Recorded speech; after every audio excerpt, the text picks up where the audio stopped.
Katrina Panova for Rebel News in Nanaimo, BC, the day after the federal election, and I'm out here to get people's reactions to the election outcome. Now, it is the middle of the day, so the people that I ran into were of a certain age demographic.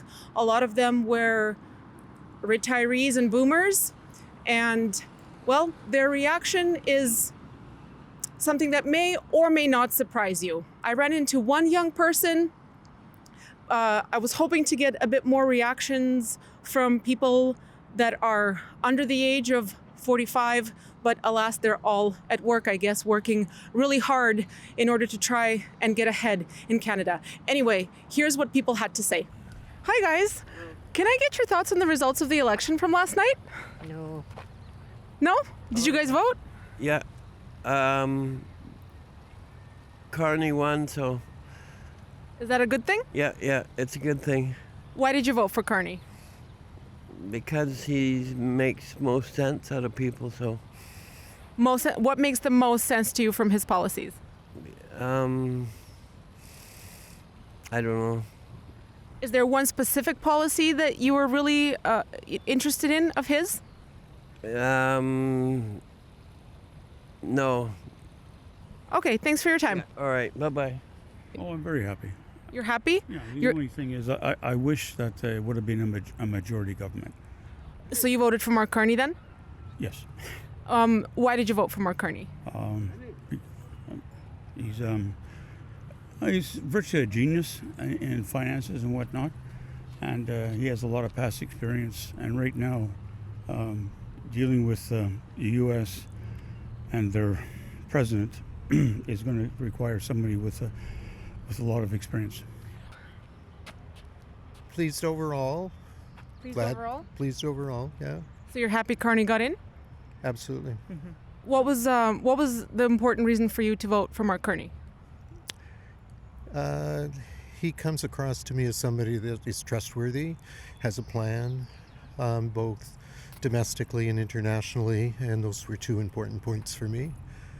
And in the balance of things, I just had a more positive vibe from what he put out in the world. Oh yeah. You voted? Oh yeah. Are you happy with the results? Yeah, yeah, for sure. Okay. Surprising. Surprising? Yeah. Why was it surprising? Could have had a majority. Could have had a majority. You were hoping for a Liberal majority? I think so, yeah. What was the most important voting issue for you in this election? I don't really have one. No, sorry. Okay. Well, I'm sorry to see the NDP went down so drastically. Yeah. You were unhappy to see them go. What was the most important thing for you to vote for the NDP? Are you an NDP voter? Yes. Okay. What was the most important issue for you when voting for the NDP? Medical, the things that they look after people rather than, they're out for the people. Are you happy with the results? Yeah. What was your number one voting issue when headed to the polls? Number one? Top 3. Well, don't really have. No, I don't have anything. So you're happy that Carney got in? Yeah. I was proud to see that everybody after the election were talking about working together and getting along.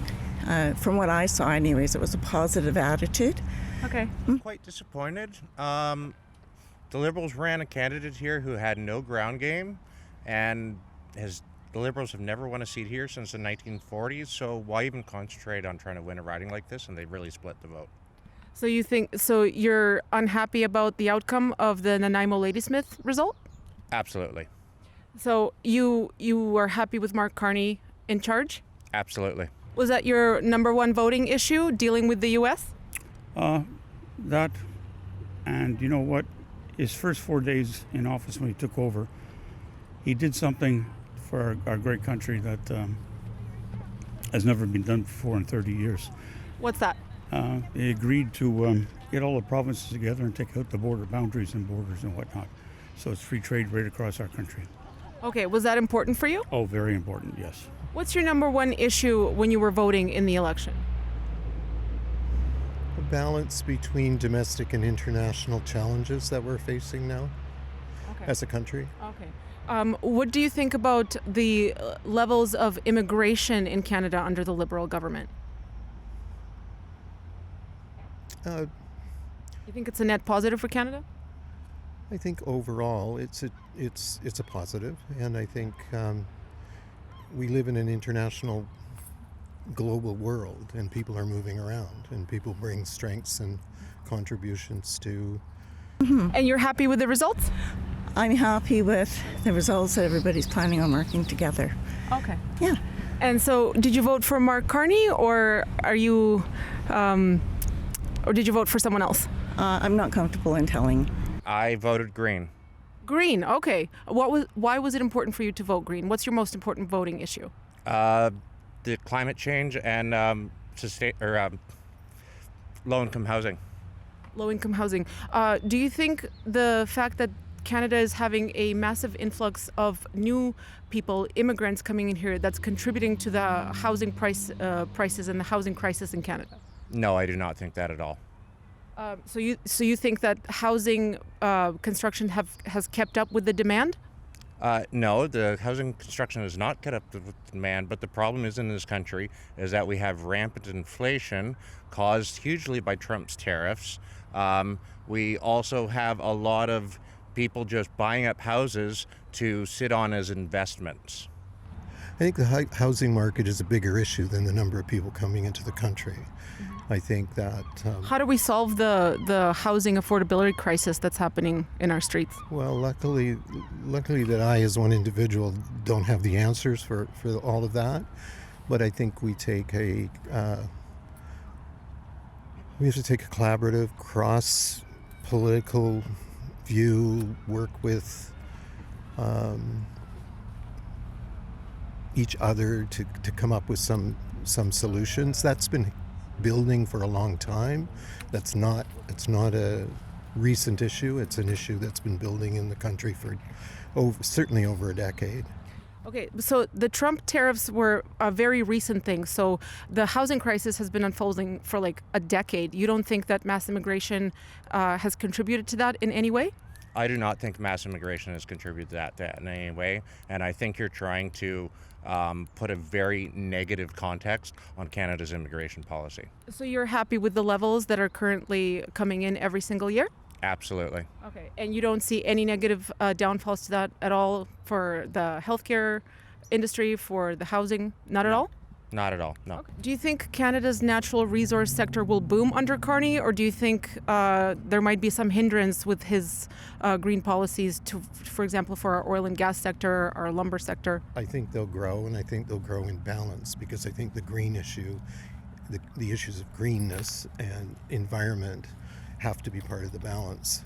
We can jump in to try to do short-term fixings, but if we don't pay attention to the long-term, we're going to be screwed.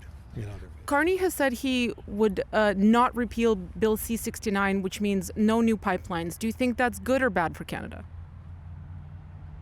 The energy sector. I think, from what I understand in the reading, is there's no hurry to do that. That what is there can be worked with, and we have to see what the markets are, how the market's going to respond to.